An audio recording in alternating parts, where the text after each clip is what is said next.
It's seriously the best flying jet that you're gonna get, and it's the last time you're gonna see it on the channel. Hey there, I'm John, this is Two Brothers RC, and this is the final look at the Freewing F-22 90mm. I know that some of you guys want me to buy the 70, but it's $300 for a jet that's not quite as cool as the 90 that I already have. I promise that I will eventually get to it, it's just not in the cards right now, but that's not what we're here to talk about. The 90 F-22 remains the queen of EDF jets for me. Other jets fly really well, or even more capable in some regards, but none of them fly as well balanced or as impressively as this one overall. The F-22 is the jack of all trades and master of all trades too. There's a reason why it's always got high-end stats in ace combat. It's a beautiful aircraft no matter what scale you find it in, and the design of the jet's control surfaces gives you unparalleled agility. Really, all that it's missing in the 90 is thrust vectoring. You can mod it in, but I'm not a huge fan of hacking up a plane to add what should have been there out of the box. If you want to skip right to the setup, there's a long-ass chapter you can skip to that'll cover it. But if you want to see what this jet is truly capable of before you dive into the setup and understand why I did it the way I did it, keep watching. The advent of AS3X Plus has really made everything better in the Spectrum ecosystem. No longer just a simple rate gyro, AS3X Plus now competes with heavy hitters like Demon Cortex. You can intentionally make something tail heavy as f, and it'll still be controllable. We saw that with the FMS Su-27 doing Colbits and insane Cobra maneuvers. You're seeing it now with the F-22. I don't know what black magic the Horizon engineers captured to make this work, all I know is what I feel on the sticks. AS3X Plus completely changes everything. Now let's go ahead and bring back the tier system and compare the stock F-22 to the modded version and cover the following points: ease of flying, agility, high alpha, takeoff, landing, and flight time. You can't discuss this plane unless you talk about how easy it is to fly. Motion RC does market it as a trainer. I'm not kidding, this is the literal quote. Our design team considers it a performer and a trainer. Now they're actually pretty spot on with that assessment. The full-scale F-22 is incredibly agile, but the stock F-22 experience is not so much. In stock form, your roll authority comes from the ailerons only. Rolls will be slow and sluggish. Your pitch authority is pretty decent, but it's not going to be as strong as what you would get flying on an aft center of gravity with max throws. The jet definitely does not need a gyro if it's flown at the recommended center of gravity, but like any airplane, it benefits from having one installed.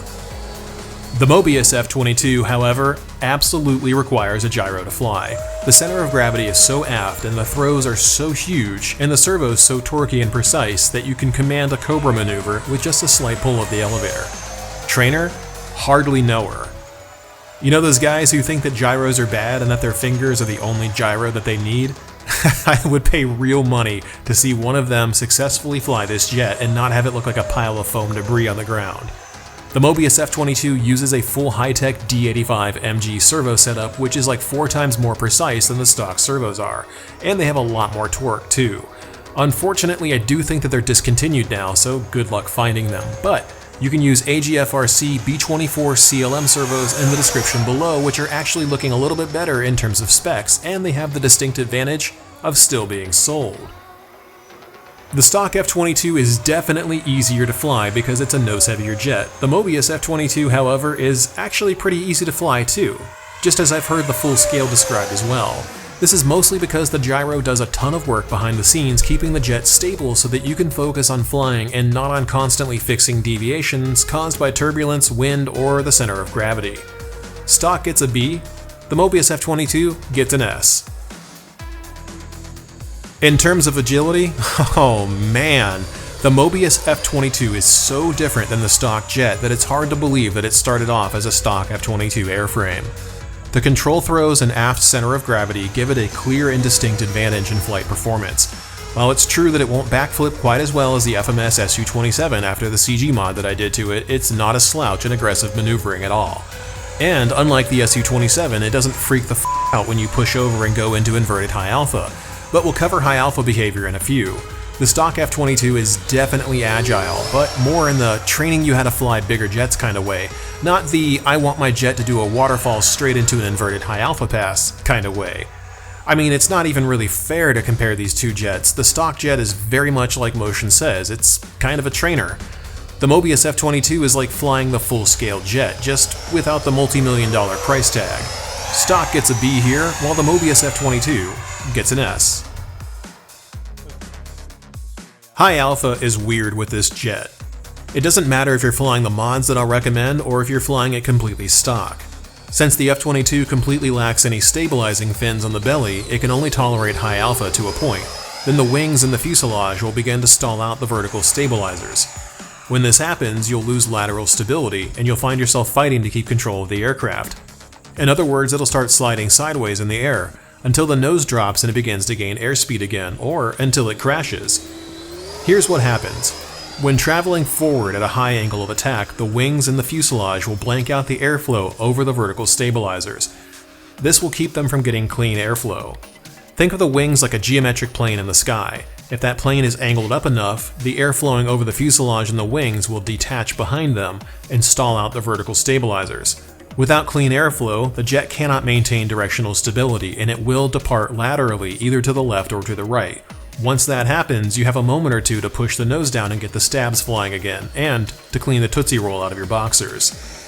So in this freeze frame, what you're seeing is the jet flying at 16 degrees of alpha. The intakes are cutting off some of the airflow to the vertical stabilizers, but the jet has enough clean airflow to track straight. The second image is done in Photoshop, and that's 25 degrees of alpha. There would be turbulence coming off of the intakes and the wings that should buffet the stabs and keep them working. But this is the maximum safe limit for the F-22. Anything beyond this, or even staying at this angle of attack while going too slow, will result in lateral departure. You will get a little bit of warning before it happens, but it's freaky when it does. Keep the angle of attack under control, and you'll have no issues. I know that's a big info dump, so let's just get right to the point. If you want to do really impressive high alpha, just do it upside down. The vertical stabilizers are always in clean airflow when you do it inverted, so the jet won't depart from controlled flight. Just don't push it up too high, but don't be afraid to fly at a 45-degree angle. And maybe don't get this low to the ground until you're confident with it, unless you want to replicate that first crash from our 2022 crash reel. It's either a failed maneuver or a crash. Holy shit! Or a crash, yeah. Neither version of this jet wins out in high alpha. They're both an A. Taking off with the stock jet is actually pretty easy. Like most jets, you throttle up slowly until the jet is at takeoff speed, then you rotate by pulling the stick. It'll lift up into the air gracefully. Where the stock jet kinda sucks is that it comes with stock Freewing wheels, which don't have a lot of traction on pavement. The stock wheels are best for grass, which is why they tend to look like the wheels you would find on a Tonka toy, like bush wheels but for a jet. The Mobius F-22 uses Dubro 2.5-inch and 1.75-inch wheels for the mains and for the nose wheel. All of the wheels are treaded low-bounce wheels. They're rubber, so they grip the pavement with the tread. And since they're rubber, they also flatten out a bit, and they create a contact patch which makes them track very true, especially with the AS3X Plus nose wheel gyro. They're not really super scale, but they're certainly better looking than the stock wheels that the jet comes with, and even better, they're almost silent when they're rolling too. Takeoff with the Mobius F-22 is easier as a result of having an aft center of gravity and higher throws, earning it an S tier in the ranking, while the stock F-22 gets an A. Landing is where the two scores will really differ from one another. While takeoff scores were pretty close, landing is unfortunately not so great for the stock F-22. Those hard Freewing wheels have zero suspension, and the struts really don't absorb shock at all. In fact, the reason why I even have this Hard Luck 2021 award behind my head in the intro is because grass landings tear out your F-22's retracts eventually. That doesn't really happen on pavement. If you don't modify the jet to Mobius standards, at least change the wheels out. The Dubro wheels absorb shock and will significantly increase the serviceable lifetime of your F-22's landing gear and the foam that they're mounted to. Landings with the stock jet are noisy and full of shock being sent up to the retract housing. Landings with the Mobius jet are quiet and they save your gear. The stock jet gets a D, while the Mobius jet, you guessed it, gets an S. Flight time is heavily influenced by how nose-heavy your plane is. People mistakenly believe that bigger batteries mean more flight time. That might sound intuitive, but it's not really how physics works. Diminishing returns come into play here. After all, there is a good reason why airplanes have recommended battery sizes. The more capacity a battery has, the heavier it is. The heavier the battery, the more weight is shifted to the nose. More weight shifted up front requires more up elevator trim to fly level, causing the jet to be draggier and require more power to fly, shortening your flight times. The more weight you add to the wings, the more power you'll need on approach too, as stall speed goes up proportionate to how much additional weight the airplane is carrying. It's not a huge difference, but it is noticeable, especially as your landings will be faster to avoid dropping a wing. In stock form at the recommended center of gravity, you need some up trim to fly level. This will cause drag, sacrificing a bit of flight time. Comparatively, 6200 HV packs from SMC got me nearly 7 minutes of flight, slammed all the way to the back of the jet. So if you're flying the F-22 on an SMC 6200 high voltage battery, you can get 6 minutes and 37 seconds, and I probably could have gone even longer. That's really awesome. Like, phenomenally cool. There's a reason why I'm wearing my demo team shirt today. Flight time definitely corresponds to the battery you use and how heavy it is. SMC 5900's got me an average of 5 minutes and 30 seconds. The stock jet is definitely not a slouch here either, but it's not going to fly as long as the Mobius F-22 with the CG shifted as far aft as I can get it currently. Stock gets an A, while the Mobius F-22 gets an S.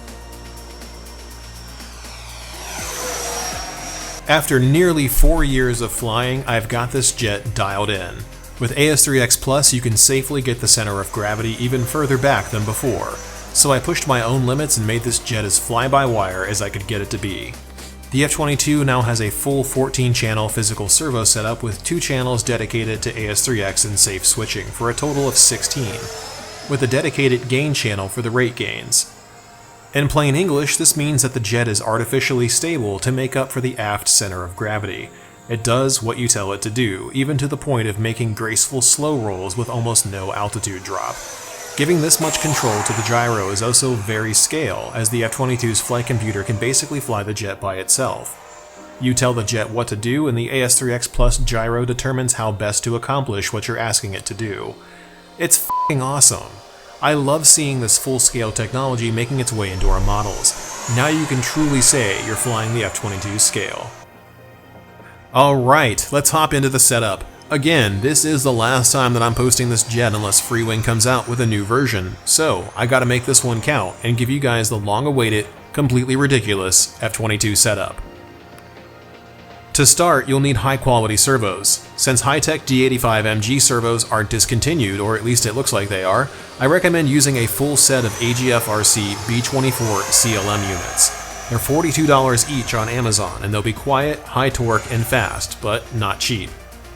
The gains I recommend for AS3X Plus will depend on upgraded servos. If you don't use them, you'll have to adjust the gains by increasing the gains, most likely in order to use AS3X Plus with my setup the way you see it here.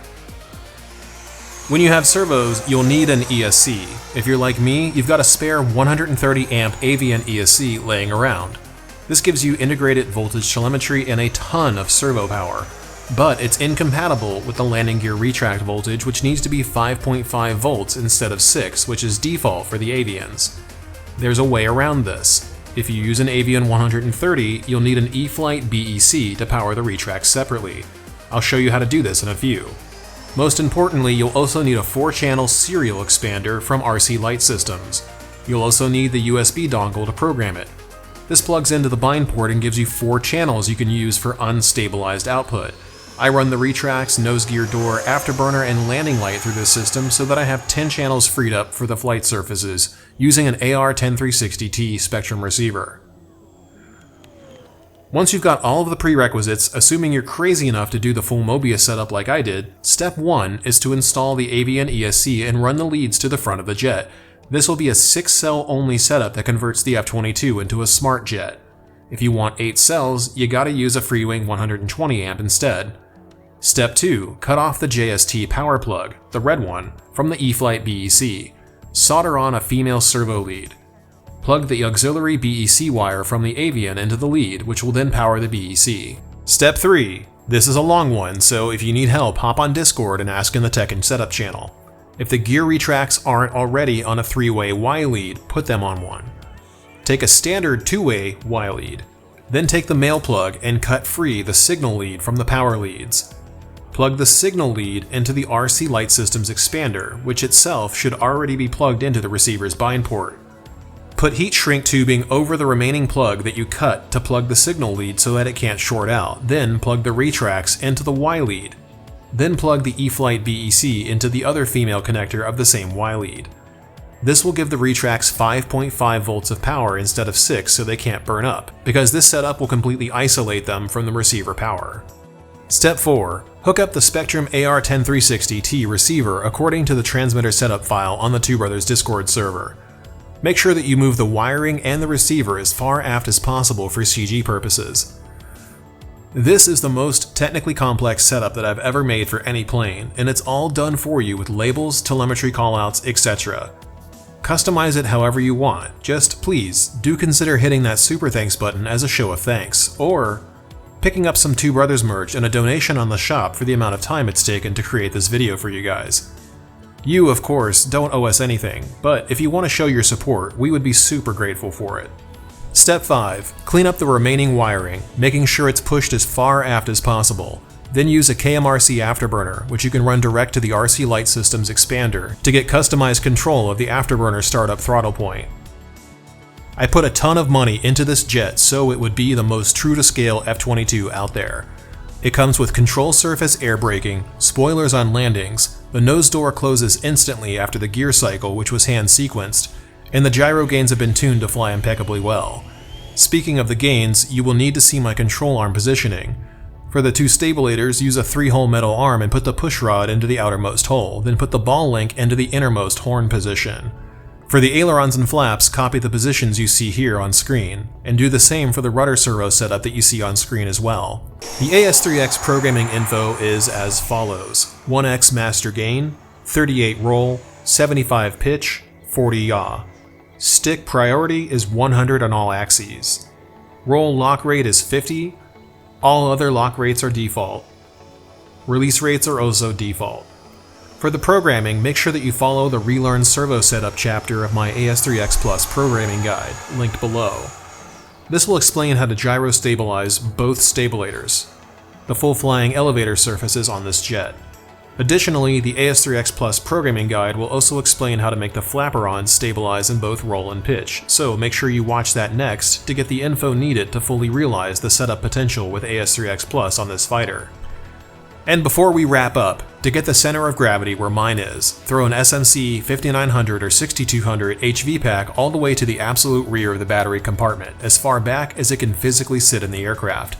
Strap it down tight and then hook it all up. You should balance exactly at the little holes on top of the wing, or slightly behind the NACA ducts on the belly. Actually, those little holes right there. This has been a long video to create, and it's taken up most of my week to get it out to you guys, but it's been well overdue.